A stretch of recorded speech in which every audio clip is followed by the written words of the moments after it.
¿qué le dirías a alguien que no está haciendo test en su empresa porque no le dejan?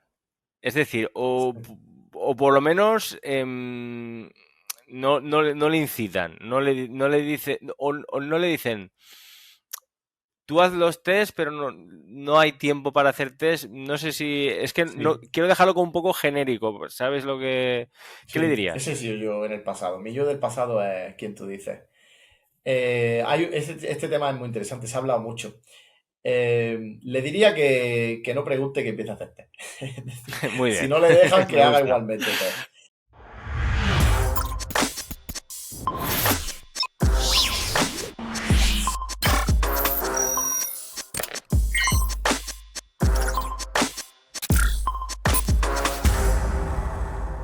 Muy buenas y bienvenidos a Los Androides. Hoy tenemos a Olmo Gallegos, desarrollador Android experto y además apasionado del open source. También es creador de una biblioteca llamada PDF View Pager, que actualmente tiene 330 forks y 1600 estrellas. Ahí en nada. Y bueno, mejor que nos cuente un poco él quién es, así que bienvenido, Olmo. ¿Quién eres y cuál es tu background? Muy buenas, un placer. Pues nada, soy Olmo, soy de Granada y respecto a mi background, pues soy ingeniero informático, desarrollador mobile, principalmente Android desde aproximadamente 2.2, 2.3, eso era 2011.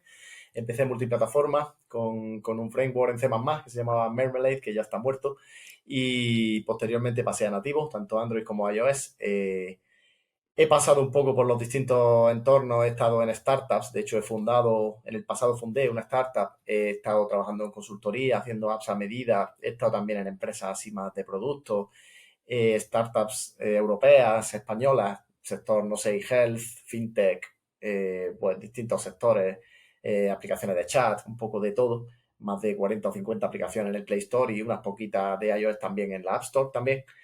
Y ya está, y actualmente estoy trabajando full remote en una startup española que se llama Clist, que nuestro producto principal es una app de listas rápidas en Android y en iOS. Y nada, muy contento de estar aquí y aquí estamos para, para lo que queráis. Muy bien, muy bien. La verdad es que es una pasada. Tenía un montón de ganas de charlar contigo aquí, Olmo, porque además que bueno, te tengo vamos, que es que siempre que he interactuado contigo y tal, vamos, es como que, joder, qué amor de persona, perdón por la palabrota, pero qué amor de persona tal. Y aparte es que ya varias personas me habían hablado súper, súper bien de ti y tenía un montón de ganas. Y bueno, has hablado un poco sobre tu background desde Android 2.2, 2011 y tal, pero tu afición por la programación de cuándo viene. Muy buena pregunta.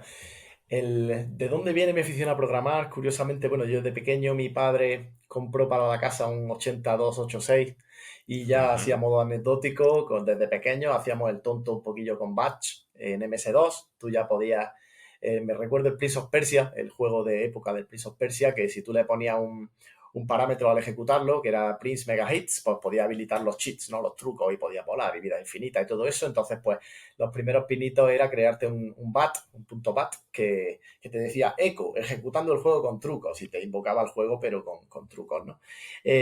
Nada, eso simplemente, pues, en las primeras líneas de código, si se le puede considerar código de scripting que yo escribía, y realmente cuando empecé a tener un contacto con programación es por el gaming. Yo era jugador casual ahora son esports, antes era jugar online. Y entonces tenía el juego que yo jugaba, el Quake 3 Arena, que jugaba a nivel competitivo. Tenía Ujú. unos scripts muy básicos también para configurarte el juego. Entonces yo me acuerdo que sin tener ni pajolera idea de programar, yo me escribía aquellos scripts por imitación, cogía los scripts de otra gente, que si eran informáticos, y trataba de personalizármelos para hacerme mi setting. Y cuando realmente empiezo a programar de verdad, pues es cuando yo desde pequeño he estado en contacto con ordenadores, siempre más por el tema de los juegos, pero también con programas un poco. y yo quería estudiar informática. Era un poco negado en los estudios, pero quería estudiar informática. Entonces, realmente, cuando ya de verdad empiezo a programar en el ciclo formativo, que yo cuando acabé el bachillerato entré a ciclo formativo de desarrollo de aplicaciones y ahí empezamos a programar en C. Y eso fue bueno, la verdad que no es que fuera mi intención como tal programar, pero sí que es cierto que cuando estudiaba el ciclo, pues la asignatura estrella era programación y ya está. Y aquello era programar primero pseudocódigo en papel, con exámenes con lápiz y goma, y después ya entrábamos en C con el Turbo C de Borland, un compilador para MS2, y esa fue mi primer contacto con programación ya de verdad. Sí, sí, sí, sí, es curioso, porque yo también empecé con el Turbo C este que era, me acuerdo que salía la pantalla, creo que tenía un setup que era amarillo, azul, blanco, vamos, era muy vistoso, así rollo en Sí, MS2, muy eso es. divertido. Muy guay. Bueno, después tengo por aquí apuntada una cosita que nos vas a comentar sobre un código legacy de una consultora muy conocida, que no, bueno, no voy a desvelar nada, pero quería preguntarte sobre un poco sobre Jetpack Compose. ¿Tú lo estás utilizando ya a día de hoy en algún proyecto? Sí, Clist entera la parte de Android está hecha en Jetpack Compose.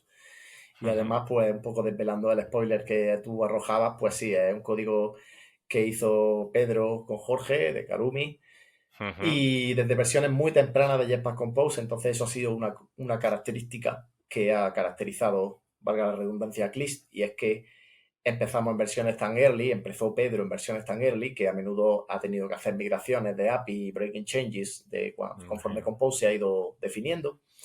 Y eso pues le ha llevado un montón de tiempo subir de según qué versión a según qué versión y todavía tenemos cosas que quizá hoy haya soluciones más modernas de Compose que hagan las cosas de una forma más actual, pero nosotros pues lo tenemos como lo hizo Pedro entonces, sigue funcionando. Por ejemplo, la navegación pues la tenemos al Ujú, estilo primero que se conocía, que era con el Compose View, que puede heredar vistas clásicas XML con layouts, con fragments, mejor dicho, y así ujú. es como cargamos nuestras pantallas. La verdad que funciona bastante bien. Pero quizá en las formaciones que he visto más actuales de Compose, pues quizá hay otras aproximaciones y a lo mejor si se hiciera un código ahora en Compose desde cero, pues quizá interesa tomar la aproximación más actual, aunque no tengo claro si realmente se puede hacer lo que nosotros queremos hacer con eso, pero sí, sí. Entonces, pues respecto a Compose, eso es un poco lo que te puedo decir. Yo lo empecé a usar en 2021 de manera un poco Ujú, acelerada. Entré al proyecto de Clist, no había usado Compose nunca, venía de Android, pero no sin Compose. Y tuve que hacerme ahí un curso acelerado. Tuve la suerte, la verdad, de tener overlap con Karumi y entonces pude trabajar con Jorge. Él me explicó un mogollón de cosas. Y bueno, y con David y con Sergio y con el resto de compañeros. Y la verdad que pues fue un boost increíble de un primer mes de trabajo, ¿no? Donde aprendí un montonazo y luego ya, pues claro, seguí con formaciones de Compose, seguí echándole horas al código, leyéndome cómo estaba hecho todo y ya está. Si quieres, ahora hablamos más un poco de cómo está hecho Clist, pero sí, eso es un poco mi contacto con Compose y cómo estoy hoy y por dónde empecé. ujú. Pues sí, sí, sí, me parece súper interesante. Cuéntanos cómo está hecho por dentro, claro que sí. ¿Vale? Bueno, pues yo siempre me preguntaba antes de, hace años, ¿no? Cuando yo iba a unas formaciones de Karumi allá a Madrid o algún taller que hacían por Andalucía y eso. Y yo decía, pero esta gente realmente tendrá tantos test como se ven aquí en los repos, estos open source, que hay tantos test de inclusión y está todo tan, tal. ¿Esta gente realmente en los códigos tendrán más tantos test o tendrán más ñapas como las que puedo hacer yo? Y cuando entras a ver el código de Karumi te sorprende, porque sí, el mito es cierto. ¿Hay tantos test? La respuesta es sí, sí hay tantos test, sí. Y tendrán una suite de test, unicornio, donde todo está testado con UI, end-to-end, no sé qué, tal. Pues sí, es cierto, sí, la hay. Entonces, pues me sorprendió gratamente cuando me enseñaron un poco el código de Eclipse, hice el primer pista de pájaro, el primer vuelo por encima, dije, jolines, esto es impresionante. Y me sorprendió. Luego tiene sus trade-offs. No todo es tan bonito. De hecho, tengo una charla que hace poco estuve en el GDG hablando de eso en Hype, que precisamente, pues, la calidad de software no es gratis. Es decir, tú puedes tener tu suite de test unicornio con screenshot test, UI test, todos los tests que se te puedan ocurrir, pero eso no es gratis en integración continua, eso no tiene tiempo de mantenimiento, tu ciclo de desarrollo ya no va a ser igual de rápido. Bueno, eso tiene implicaciones. La calidad de software no es gratis. Entonces, pues sí, la verdad que fue un código que me sorprendió. Es la primera vez que toca un código con tantos test y con esta estrategia de testing testado de esta manera y pensado de esta manera.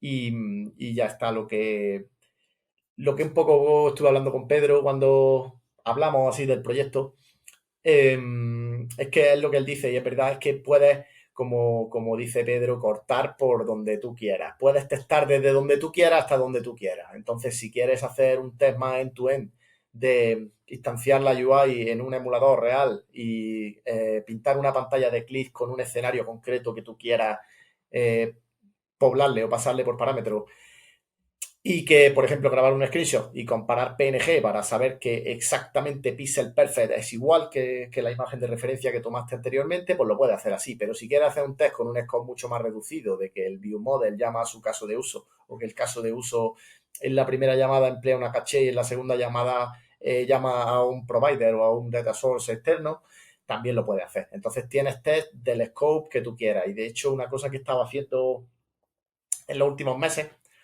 ha sido probar distintas aproximaciones de testing, cambiando también los scopes. Ahora estoy haciendo más test de biomodel que llaman a casos de uso con parámetros que yo quiero, cosa que antes solo se hacía para las analíticas, para cuando reportamos a Amplitude, que es lo que usamos para saber cómo usan los usuarios la app, ¿no? Antes solo se usaba eso para, pues eso, cuando el usuario pulsa este botón, se le manda una métrica Amplitude diciendo el usuario ha pulsado este botón y era esta lista y era este ítem y tal. Y ahora pues estoy probando a otro tipo de test en ese scope, de decir, no, pues voy a estimular mi view model con esto, le voy a pulsar este botón y le voy a hacer esta cosa y voy a acertar que su estado es cargado, su estado es error o su estado tiene esta booleana true. Entonces pues ahí estoy probando aproximaciones, estamos probando a ver con cuál nos sentimos más cómodos y con cuál nos resulta más placentero trabajar. Ujú. Y eso es un poco, no sé, esa es la respuesta. No sé si lo que te contaba poco, desde luego hay un montón que contar, pero sí, una experiencia, la verdad, súper enriquecedora. Sobre todo el primer Mm. mes que trabajamos todos y teníamos el equipo al completo, era una maravilla. Me puedo imaginar, madre mía, menudo privilegio. Em, y así un poco estoy pensando en, claro, ellos, yo me imagino que si empezaron el proyecto hace no demasiado, a lo mejor hace menos de 2 años o 2 años o por ahí, pues oye, pues Jetpack Compose es una buena opción, no, es la opción, ¿no?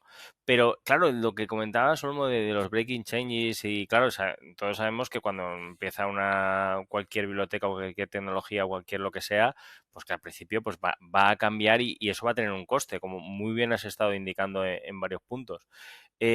A día de hoy, ¿tú crees que hubiera merecido la pena esperar un poco?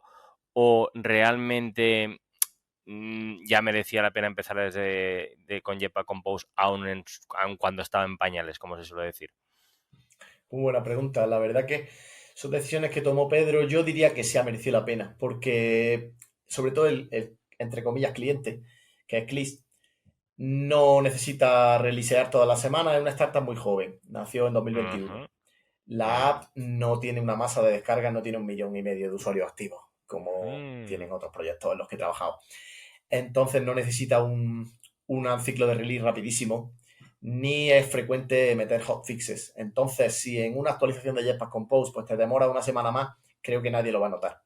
Entonces ya. yo creo que esa asperezas o esas partes un poco más lentas de lo habitual, porque Compose está todavía fraguándose, el Ujú. usuario no la ha notado y luego, claro, por ejemplo, los developers que se encargan de mantener el código años después, que Pedro ya no está en el equipo, pues lo agradecen, porque la verdad que el código en Compose, yo siempre he sido también fan de las vistas clásicas, me ha gustado mucho los layouts XML y en los debates siempre se hablaba de que XML no, que hay que acabar con XML y yo decía, oye, ¿por qué? A mí no me resulta XML tan doloroso, es verdad que lo tienes duplicado, por un lado el layout, por otro lado el código y qué está hecho aquí, qué está hecho allá, siempre tienes.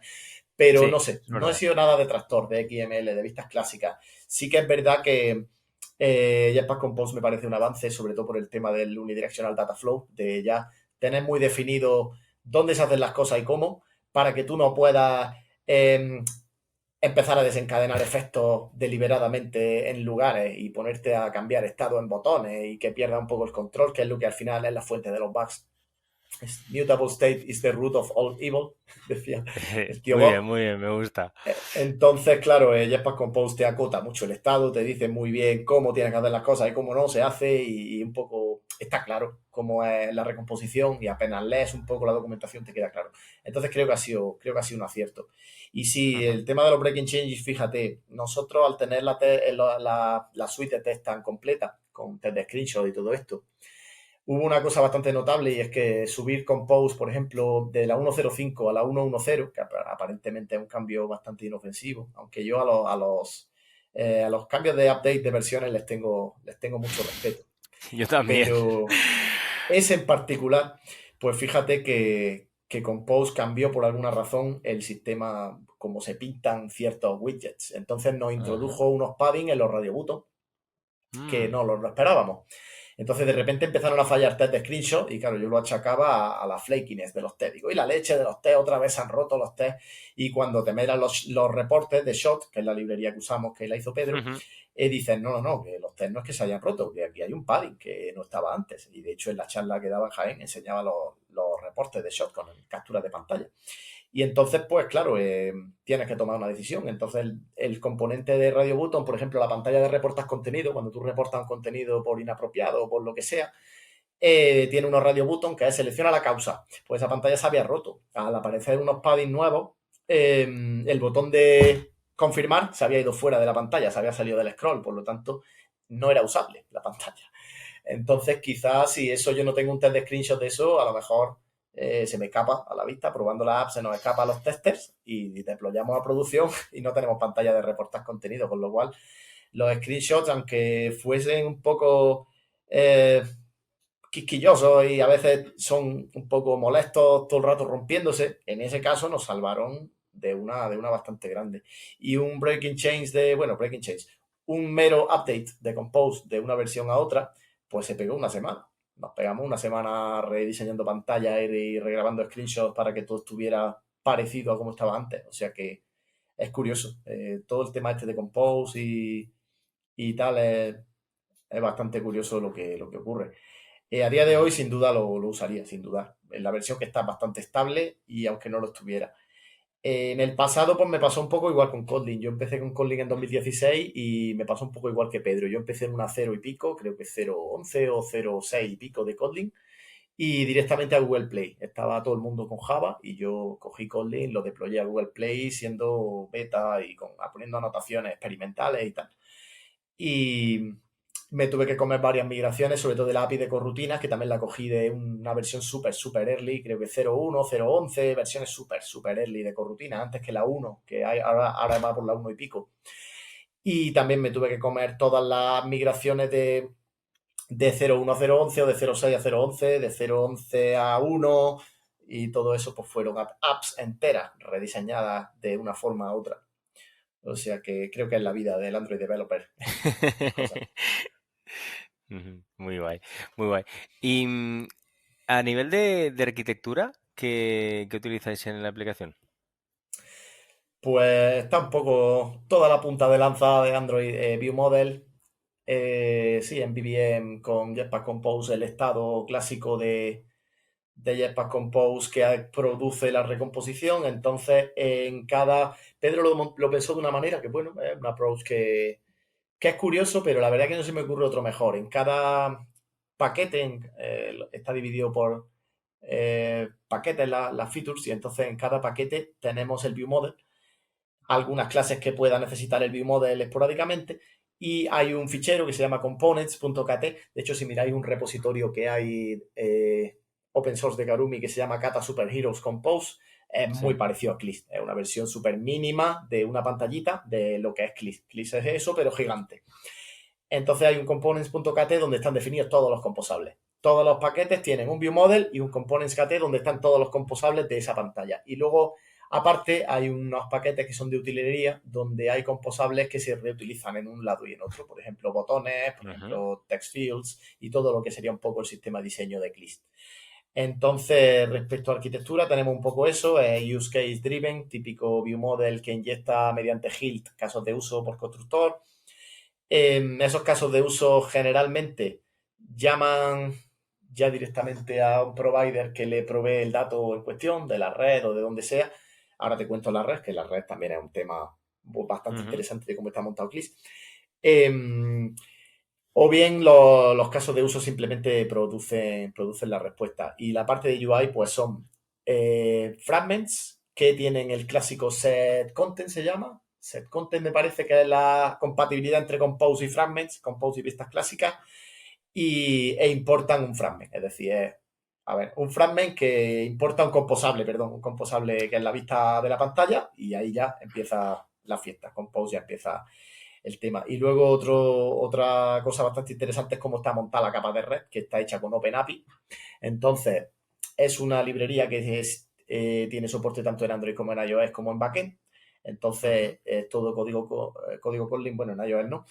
Y tú lo que partes es de una especificación que está hecha en YAML, en formato de estos de texto plano, y con ella se definen todos los endpoints, todos los métodos, si son get, si son post, si son put o whatever, y cuáles son las respuestas posibles, lo que contesta 200, lo que contesta 400, 403, cualquier respuesta posible que puede dar el backend. Entonces está muy bien porque tenemos un repositorio solo para esa especificación, YAML, y en ese repositorio mandamos pull request conjuntamente los compañeros de mobile y los compañeros de backend. Entonces, la integración entre los dos equipos está genial porque no ocurren fenómenos que a mí sí me han pasado en el pasado, como que backend no te dice nada y cambia el formato de un campo, y antes era flotante y ahora viene entero, o era string y ahora viene nulable, y ahora viene nulo y no esperabas tú Sí, sí, nulo. sí, sí. Ese tipo de cosas están eliminadas por completo porque todo eso está especificado y todo eso se introduce mediante unas pull requests que yo reviso y que todos los compañeros Ajá. revisamos. Entonces está muy bien porque si tú ves un nulable donde no es, lo propones en la pull request y dices, oye, ¿por qué no quitamos el nulable aquí?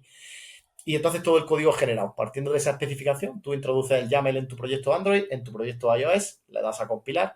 Hay una serie de utilería corriendo por debajo de Gradle y demás. Y con solo la compilación genera todo el código de red con retrofit. Entonces tú lo único que tienes que crearte es un API client que llama a ese código generado. Entonces está muy bien, es Ajá. muy cómodo. No conocía, qué guay, no conocía eso. Había habido a que se hacen así cosas parecidas con Swagger, pero básicamente, vamos, es que te quitas de todo ese boilerplate, básicamente, ¿no? Y ya Eso es. directamente con el Yammer, hostia, qué interesante. Muy guay, muy guay. Todo lo que es el código de retrofit este de HTTP client, que si le paso un interceptor para sobreescribir no sé qué, todo ese código que yo históricamente me lo picaba a mano y te creabas tus abstracciones para ahorrar algo de código y eso, te olvidas. Coges el YAML, compilas el código y todo está hecho. Entonces Muy está, guay. está guay, está guay. Muy guay. Y hablando un poco ahora de que estamos conectando con el backend, ¿tú has hecho has tenido algún desliz, ¿no? con el backend o cuál es tu, mm, qué experiencia has tenido tú con backend, básicamente? Vale, vale, pues en el pasado sí que me tocó hacer algún backend, sobre todo cuando fui freelance, que tú sabes, el cliente no entiende ni de backend, ni de apps, ni de cliente servidor, ni de nada. El cliente dice, quiero una aplicación funcionando. Y tú dices, esto precisa de un backend. Ah, vale. ¿Y eso cuánto dinero cuesta? Y tú dices, pues Exacto, eso te eso lo es podría lo que le hacer por importa. tanto. Y tú dices, bueno, pues vale, pues venga, hazlo. Y entonces te tienes que buscar. En el Ujú. pasado, pues recuerdo soluciones de diversas, pero claro, generalmente frameworks de PHP, te buscaba ahí lo que tú podías para desplegarle un backend a tus clientes. Y cuando hice consultoría, pues también me tocó tocar algún backend que otro, en PHP, en JavaScript y cosas. Actualmente en Click, pues también he tenido la suerte de trabajar con Sergio Arroyo, que ha estado aquí en el podcast. Sí. Entonces, pues claro, de la mano de Sergio, pues ostras, he entrado al backend, como decía Jorge, a hombros de gigantes. Entonces, claro, he tenido varias masterclasses que Sergio nos ha dado de cómo se despliega el backend de Click, cómo se monta, cómo está montado. La verdad que está muy chulo, está hecho también en Kotlin. Con lo cual, revisar PR de backend te suena sorprendentemente familiar, porque dices, ostras, me estoy enterando de todo, ¿no? Yo en una PR de backend habitualmente sería, pues, dragones, voladores, yo no entendería nada, pero no. Sí, Ves sí, funciones de Kotlin igual que las tuyas de Android y ves un poco sí. lógica, igual que la que tú harías, un filter, un map, un Mm, sort y todo eso. Entonces, sí, sí, estoy haciendo algunas cositas del backend de Clist y he aprendido sobre todo a montarlo, a desplegármelo en mi máquina y todo eso. Joder, muy sorprendente. También he tenido oportunidad de mandar, como te decía, estas PR a la especificación de backend y de hablar con el equipo de backend. ¿Qué campos le ponemos este de tipo entero, ponemos string, mejor pasamos una lista y todas estas discusiones que son súper enriquecedoras y para mí muy nuevas. ujú. Entonces, eso te aporta, yo creo, un punto de vista muy grande. Ves unos test unitarios que son como los tuyos de Android, pero no son los tuyos de Android, son de otra manera. Luego, por otra parte, ves cosas en común, el KT-lint, el linter de Kotlin más Sí. frecuentemente usado, pues en backend está igual. Entonces, las tareas Gradle son otras tareas Gradle, iguales que las tuyas de Android, pero también tienes pues tu linter, tus cosas, entonces pues está guay.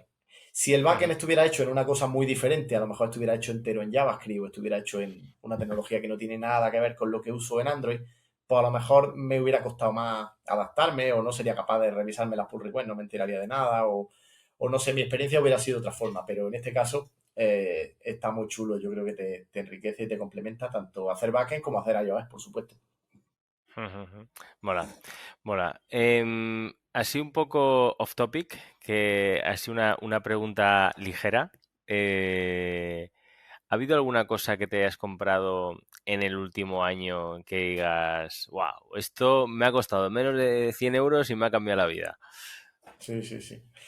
A ver, la pregunta de los Game Changers suena un poco clásico y rancio, pero te voy a contestar la libreta, que me la han Ah, mencionado otra. ya en varias ocasiones. Sí, sí, sí, Yo sí, que la es verdad, verdad que sí. sin libreta no soy persona, además desde que empecé. Sin libreta no puedo trabajar. Los Game Changers que yo considero realmente son de bastante más de 100 euros todos.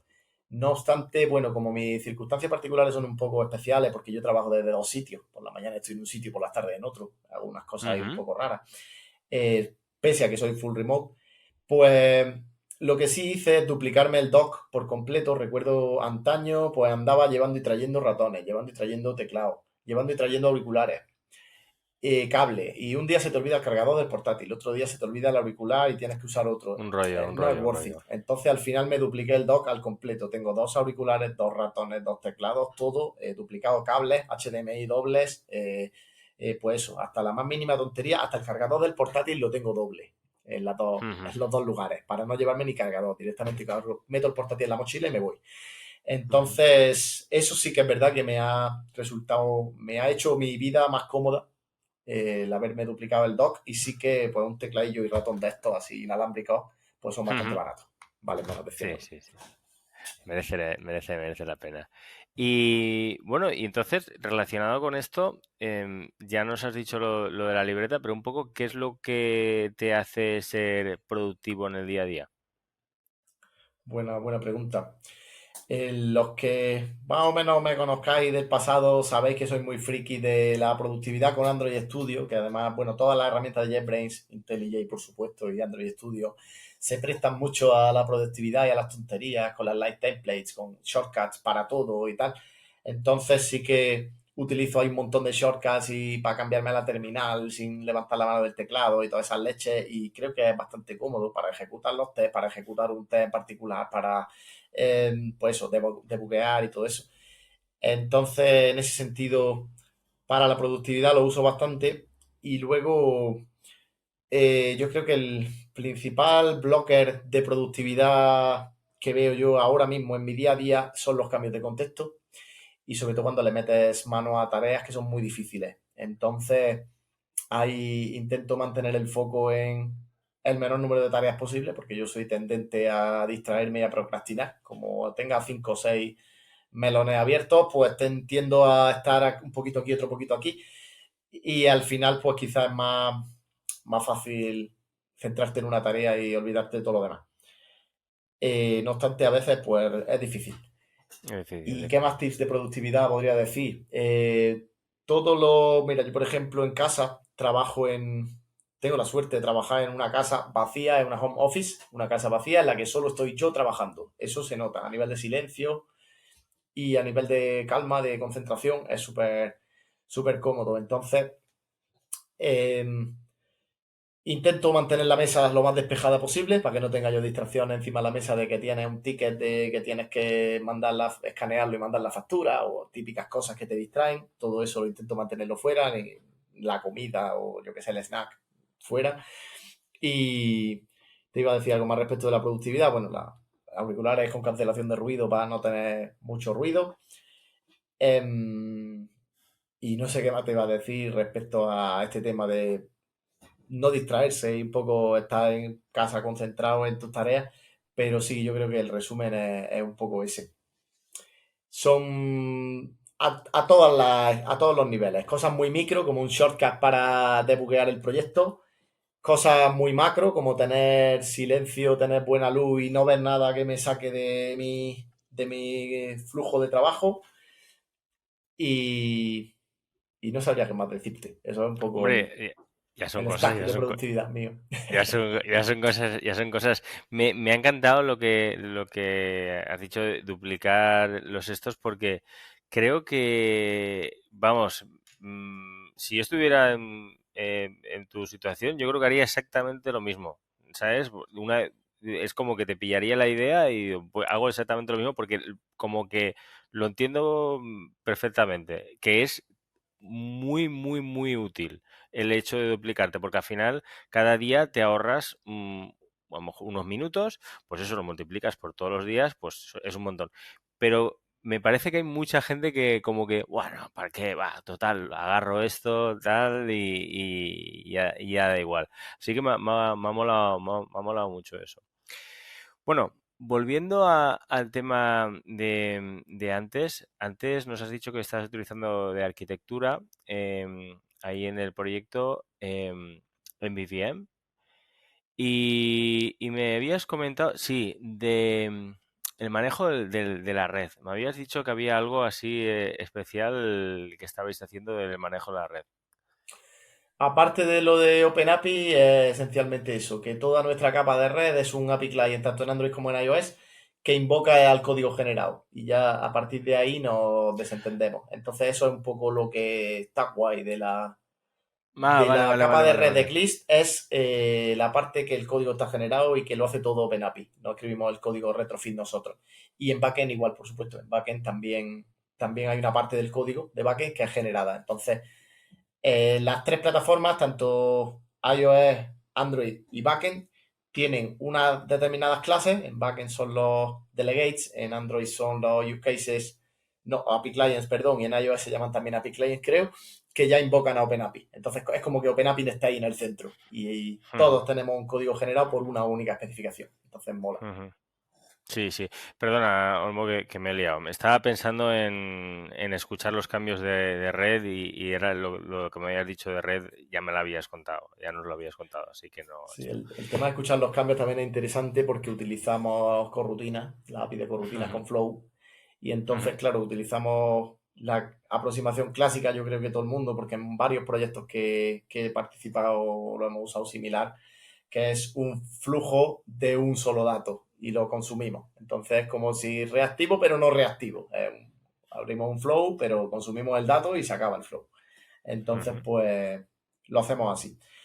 Tiene la ventaja de que está abierto a que el día de mañana pues hagamos cosas con Flow de verdad y consumamos varios datos y los combinemos y hagamos operaciones de estas de colecciones y todo eso. Ujú. Muy guay. A nivel en Compose, a nivel de estado, dentro de los composables, bueno, estado tiene que haber, tiene que haber, pero em, es que que hay veces que estoy yendo por ahí que utilizar Remember como que es una mala práctica y bueno, en algún punto tienes que utilizar Remember, no es que si no, no vas a poder hacer ciertas cosas. Pero hay gente que me está hablando ya de elevar, nunca mejor dicho, el hoist state hasta arriba, hasta arriba, hasta arriba del todo. ¿Vosotros qué approach utilizáis? Pues buena pregunta. Sí que hay algún que otro Remember, hay Remember sin duda, y hay algún composition local, tú sabes, que sobrescribe el proveedor de recursos para que te dé una especie de variables globales o de recursos globales. Hmm, Entonces, algo hay, por ejemplo, recientemente he implementado la feature de drag and drop en las listas. Puedes reordenar los ítems, como sería el Google Task, por ejemplo. Puedes bajarte un ujú. ítem más para abajo, más para arriba, como hacen tantas otras aplicaciones.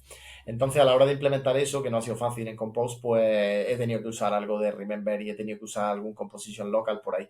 Intentamos minimizarlo, que ese estado local inmutable, que es donde está la El fuente del Evil. mal, pues no se vaya a unas proporciones demasiado grandes. Entonces, sí, es un buen planteamiento que siempre que está implementando ciertas features dice, oye, esto merece la pena que el view model esté controlando este estado y controle este cambio de estado, o lo dejo yo aquí local con un remember y aquí se queda.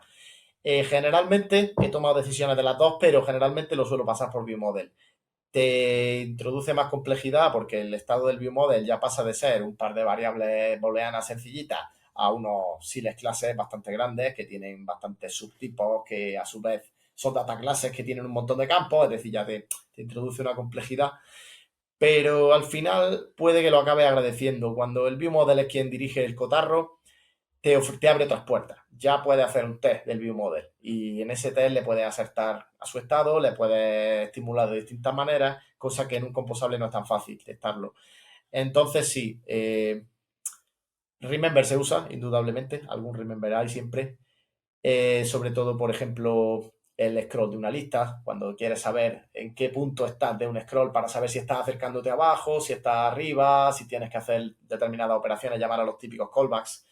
Para eso el Remember está a la orden del día, va al Coroutine Scope, para todas esas cosas, pero Ujú, tratamos de que esté acotado. ujú. Muy guay. ¿Bibliotecas de testing? ¿Cuáles utilizáis en el proyecto? Buena pregunta. Pues a ver, los test de... Hay Robolestri está. No sé exactamente en cuáles de los test la usamos y en cuáles no, pero sí que hay test que se despierta Roboelectric para crear toda la instrumentación.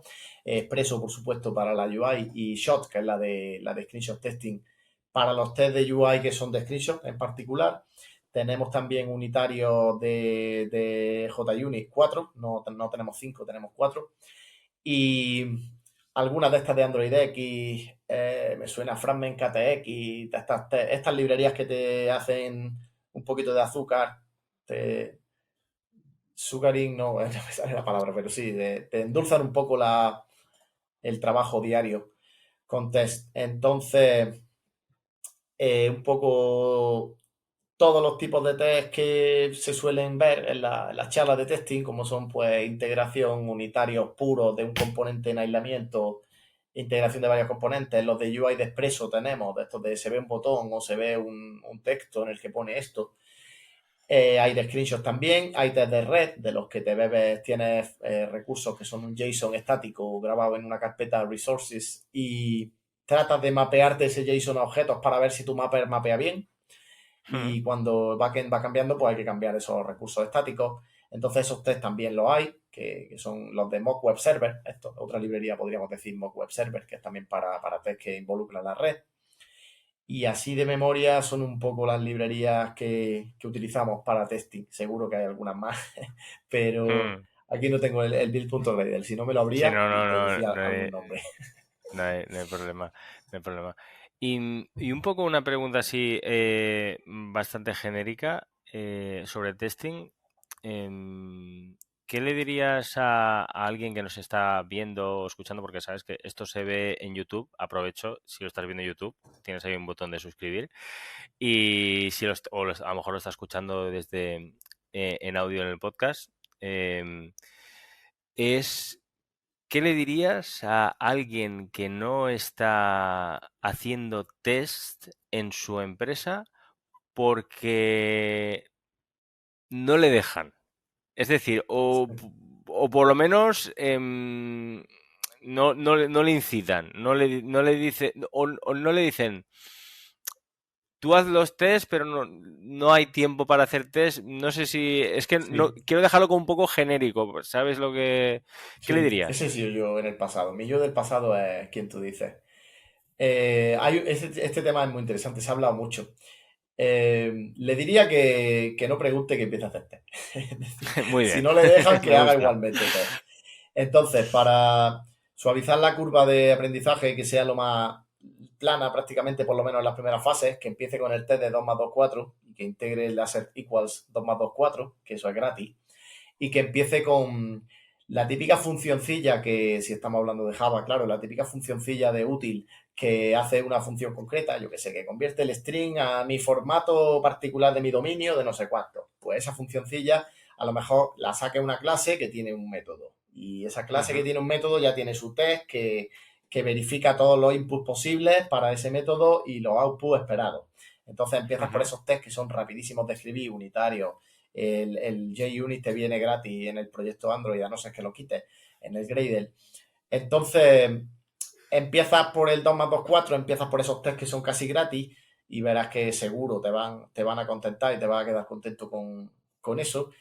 Y ya a medida que vayas avanzando, si tienes tiempo, pues atrévete con test un poco más, que abarquen más. Por ejemplo, testar tu presenter, si haces MVP o tu view model, si haces MVVM, o testar un poco la clase donde ocurra la lógica gruesa de tu aplicación. Si eres monolítico de Activity o de Fragments, pues intenta con RoboElectric instanciarlo todavía sin emulador, a ver si por lo menos puedes cogerte un Activity y invocarle alguna funcioncilla para hacer algunos test. Y eso, tu empresa, aunque no lo valore, está ganando dinero cuando, ujú. cuando estás haciendo test, con lo cual, aunque no le dejen, que haga test igualmente. Muy bien, muy bien. Y otra pregunta que no es que esté relacionada, pero es también así bastante genérica. Hay una cosa que me gusta de lo que has comentado y es que tienes mucha experiencia, aparte que tienes mucha experiencia de muchos años, tienes mucha experiencia de muchos sectores. Es decir, has trabajado en empresas de todo tipo, un montón de proyectos tuyos, por cuenta ajena, de todo. ¿Qué, qué tienen qué tiene unos de bueno y otros que no son tan buenos? El Qué trabajar por cuenta bueno. ajena, trabajar en empresas grandes, pequeñas, etcétera. Vale, pues sí, es muy buena pregunta. Desde luego, el otro día hablaba en una reunión que a veces se echa de menos al developer indie, cuando yo me hacía la app, para mí mi app de chorrada, porque claro, a ver, la calidad de código y la calidad de software en general brilla por su ausencia en el developer indie, porque tú tienes tu vicio y te haces tu app a tu aire, pero también el ciclo de desarrollo es súper veloz, porque tú te coges, seguramente no tendrás ni pull request directamente en tu rama Claro, master claro. o main y te lías a implementar features ahí, seguramente algunas podrían ser mejoradas y tal, pero ahí está, y entonces tú estás sacando eh, versiones y features casi en días. Yo recuerdo pues de las primeras apps que yo me hacía para mí y para clientes, que era te llegaba un review a Google Play y es que prácticamente implementaban la feature en la misma mañana. Te decía, estaría guay que se pudieran poner valoraciones con estrellas. Y tú decías, a la 1 de la tarde está en Google Play las valoraciones con estrellas. Entonces, Ujú. claro, es un desarrollo un poco kamikaze porque no hay equipo de producto, no se madura la idea suficiente, no hay test, no hay calidad de software, pero ostras, también te permite explorar muchos caminos muy rápido. Entonces, Ujú, ese approach, que es totalmente antagonista de lo que estoy haciendo ahora, ujú. pues es interesante. Y luego, respecto a lo otro que me preguntaba de distintos contextos y apps para cliente, para ti, para...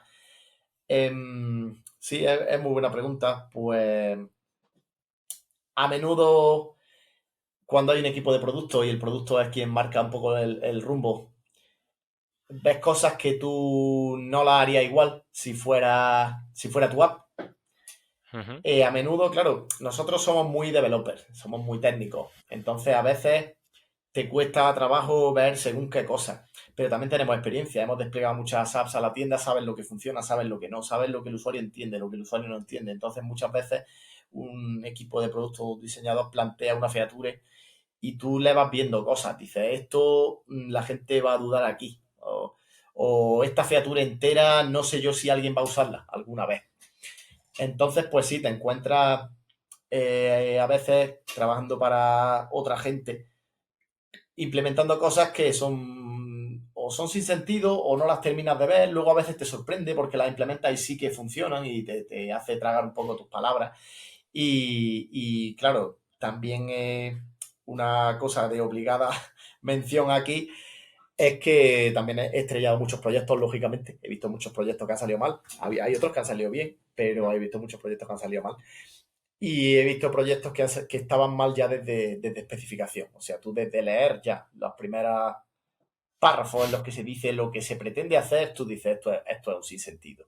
Y esa especificación se transforma en una serie de diagramas más o de Figma o de herramientas más concretas, donde tú ves ahí unos planos de una aplicación y dices esto es un sinsentido y implementa un proyecto ahí pues gigantesco a veces que tú desde el minuto uno no lo estás viendo y finalmente no sale y dices, bueno, yo he hecho lo que he podido. Se me ha pedido esto, yo he hecho esto. He entregado lo que se me ha pedido. Y la verdad que sí, que es muy interesante. Cuando trabajas con diferentes equipos y diferentes puntos de vista y gente que no comparte tu opinión en según qué cosas, pues es enriquecedor. Desde luego que sí. Y bueno, y con tantas experiencias y tantos sitios, tantos proyectos, tantas apps y tal, seguro que tienes algo, bueno, no, tendrás un montón de anécdotas. ¿Nos cuentas alguna anécdota que se pueda contar, ¿eh? ¿Alguna anécdota o que no se pueda contar, lo que tú quieras? Sí, sí, bueno, tengo un montón, hay graciosas, desde luego hay una anécdota graciosa y es que la startup que nosotros fundamos era 2012 o por ahí 13. La startup que nosotros fundamos era eHealth, pero no eHealth concretamente, era, a ver cómo lo digo, incontinencia urinaria. Entonces, tema sexual. Sí, sí, Entonces sí, nosotros sí. desarrollamos un dispositivo Bluetooth, que era un sensor de presión, que para los hombres iba metido por un sitio y para las mujeres iba metido por otro. Ahí lo dejo. Pues Vale, eso, vale. un aparatito que tenía un sensor de presión Bluetooth que conectaba con tu app de Android, que le desarrollamos ahí un stack multiplataforma. Y la verdad que, pues imagínate, ¿no? En un tema tan peliagudo y a la vez se presta tanto al chiste, pues imagínate cómo fueron nuestros desarrollos de software durante años, bueno, meses, años. Entonces, sí, hay usuarios, usuarias que el dispositivo le parece demasiado grande y hay usuarios, usuarias que el dispositivo le parece muy pequeñito. Le enseña el dispositivo y dicen, Dios, pero ¿dónde pretenden que me meta yo eso, por Dios? Y otros dicen, pues no sé si se va a sostener, ¿no? Entonces, sí, sí. Esas fueron anécdotas muy, muy graciosas y bueno, era un dispositivo médico, con lo cual Ah, la legislación ahí es durísima, es mm, casi farmacéutica, ¿no? Lo que estás ujú. distribuyendo y tal. Entonces, pues fue un recorrido en el que aprendimos todos mucho y moló. La verdad que me tocó hacer Android, me tocó hacer iOS, me tocó proveer dispositivos, llevarlos a hospitales, etiquetarlos, numerarlos, empaquetarlos y mil cosas. Y luego, pues todas estas cosas de... empecé a implementarme un Flappy Bird que te acuerdas del Flappy Bird, la famosa app que tú ibas tocando la pantalla, iba dando saltitos y tenías que pasar por un recorrido concreto, era un minijuego. Entonces yo Ujú. empecé a implementarme un pequeño Flappy Bird con un scroll infinito en multiplataforma en C++. Y claro, eso se estipulaba pues de la forma como nosotros teníamos el aparatito este que era Bluetooth, pues siempre estaba la broma de que era el Flappy Bird que jugabas con el culo, ¿no? Con el culo jugaba al Flappy Bird. Aquello evidentemente nunca lo subimos a la tienda ni llegó a ningún sitio, pero teníamos la broma de jugar al Flappy Bird con el culo, ¿no? Entonces, sí, sí. Hubo ahí anécdotas muy graciosas. Sí, sí, sí. Desde luego que sí. Ay, madre mía. Bueno, ahora ahora te iba a hacer una pregunta sobre otra cosa, pero ya no sé. Te iba a hacer una pregunta sobre un libro de programación, pero ya no sé por dónde, por dónde vas a salir. ¿Por dónde vamos? Sí, sí, sí. Eh, libros de programación. Buenísima pregunta. Hmm, Pues muy soso de nuevo. Me ciño a lo clásico, pero yo me decantaría por el Clean Code porque ujú, sé que lo han recomendado miles de personas. Pero bueno, en particular mi background que vengo de C, C++ y después Java. C++ Java son parecidos, tienen algunos puntos en común en la orientación a objetos y en un poco la sintaxis. Entonces, si vienes con ese background de C++ Java y te lees el clean code, te vas a sentir muy identificado, sobre todo si has escrito código de producción durante un tiempo en Java Hmm, y lees el clean code, viene que al pelo. Si tu background es otro y vienes de otros lenguajes, pues quizás no sea la aproximación más útil, pero sí. Después hay muchos libros muy útiles de refactoring, de testing, de mil cosas.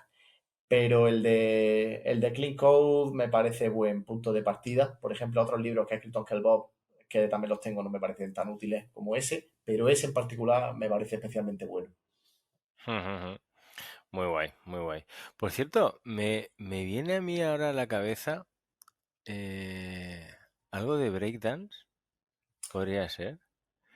Me viene... Ahí, ahí estamos. Ahora, con las circunstancias particulares que tengo ahora del cuidado de los dos críos, no puedo bailar con toda la asiduidad que yo quisiera. Ujú, Pero bueno, es uno de mis proyectos futuros. Tan pronto tenga más tiempo mm, libre, es una de las cosas que quiero retomar, por lo menos al nivel que lo dejé de breaking. ujú, Ya no sé si volveré a competir o a lo mejor no competiré, no lo sé a qué nivel, cómo me lo tomaré, pero por lo menos me gustaría retomar ese proyecto y dedicarle otra vez tiempo y también inculcárselo. Hopefully mis niños, los dos, bailarán breaking, o por lo menos eso intentaré. ujú, Entonces, pues claro, hay que predicar con el ejemplo, lógicamente. Si quieres que los niños empiecen, pues tienes que tener tú una constancia, ¿no? Y que por lo menos tengan ahí un espejo en el que mirarse. ujú, Y de hecho, bueno, el proyecto futuro número uno que tengo por ahí, entre otras fricadas fuera del trabajo, claro, es un movimiento de breaking que siempre he querido tenerlo. Yo ajá, empecé a bailar break por ese movimiento, porque vi unos vídeos en la Battle of the Year 2003, es un vídeo que está todavía en YouTube, de un grupo que se llama Gamblers de Corea, que son muy legendarios. Entonces yo empecé a bailar break por ellos y siempre quise hacer un air flare, que se llama, y a día de hoy no lo hago. Entonces, cuando tenga otra vez tiempo, retomaré el proyecto del air flare, que es lo que yo quiero hacer. En España se le llama twister, pero bueno, el nombre correcto del movimiento es air flare. Se puede meter en YouTube y buscar air flare y verás lo que es. ujú, Y siempre digo que no me moriré sin hacer air flares. Entonces, algún ujú. día retomaré eso, la práctica. Muy guay. Muy guay, muy guay. Mola, mola, mola además porque los programadores, hay veces que a lo mejor que se piensa la gente desde fuera que pues que somos como muy cabezas cuadradas y bueno, yo en mi caso en particular no digo que a lo mejor no, a lo mejor sí que soy un poco cabeza cuadrada para algunas cosas, pero también hacemos otras cosas, que no solamente todo es programar y eso está muy guay. Vale, te pregunta por libro y ¿hay alguna formación en particular que te gustaría recomendar? Buena pregunta. Pues mira, te voy a decir cómo aprendí yo Android. Porque claro, yo aprendí Android en 2011 con lo que había por entonces. La documentación era como muy dispersa y era difícil encontrar un punto, un sitio que seguir para formarte. Entonces yo hice el curso que seguro que muchos viewers que nos estén viendo ahora mismo se van a sentir identificados, sobre todo si son de la vieja escuela, que era el curso de Miriadax, que era un MOOC de estos, un Massive Online Open Course de estos gratuitos, abiertos, masivos, que era de Android. Y me acuerdo que era de Android en Java, que hacíamos la aplicación del asteroide, que era un jueguecito. Sí, Los sí, que me sí. estén viendo les hará gracia porque eran los vídeos, como puede ser cualquier tutorial de hoy, pero en 2011 era otro tiempo, que a lo mejor sonaba más loco aquello. Y así es como aprendí yo Android por primera vez. Luego ya lanzándome a hacer mi propia app y deployando al Play Store. Entonces, claro, si yo aprendía en Android hoy con tantísima información que por entonces escaseaba, ahora hay de más. Entonces, ahora entre Ya. tanto océano de información, necesita, yo creo, casi imprescindible una digestión, alguien que te diga, este es el camino que debes seguir.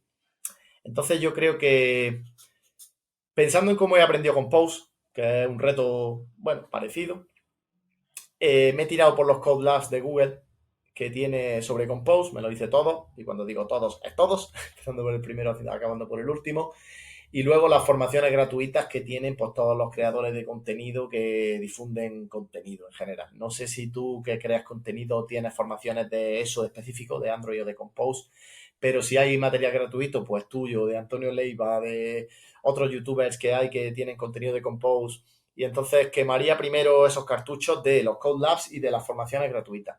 Si terminado eso, me veo como para hacer una app y lanzarla al Play Store, tiraría por ahí. Hago una app, la lanzo al Play Store y de ahí doy siguientes pasos. Entonces, bueno, cuando ya tienes un cierto rodaje, te plantea una formación de las de pago, que puede ser interesante el coste-beneficio en cuanto al tiempo que tarda en aprender y cuánto aprendes frente a un dinero X que paga. O no, o a lo mejor dices, pues me sigo formando con gratuito o leyéndome la documentación. Y eso fue un poco como aprendí yo, por ejemplo, Kotlin. Kotlin yo hice un poco así. Aunque claro, 2000, Kotlin en 2016 que empecé yo pasaba un poco igual. Solo había el libro de Antonio Leiva, no había otra cosa. Entonces Efectivamente. era como en el Monkey Island, dice la candidata a la gobernadora, dice una candidata a una elección, o sea, solo puede elegir uno. Entonces empecé con el libro. No sé si Antonio creo que tiene actualizado el libro y sigue manteniéndolo. Yo creo que a día de hoy sigue siendo un recurso bastante bueno para aprender coding. Entonces, el libro era bastante económico y lo que te enseña respecto a lo que vale, creo que es worth it más que de sobra. Entonces, para aprender Android, pues eso, formaciones gratuitas todas las que puedas. Si hay un libro barato que te dé mucho contenido en poco tiempo, eso.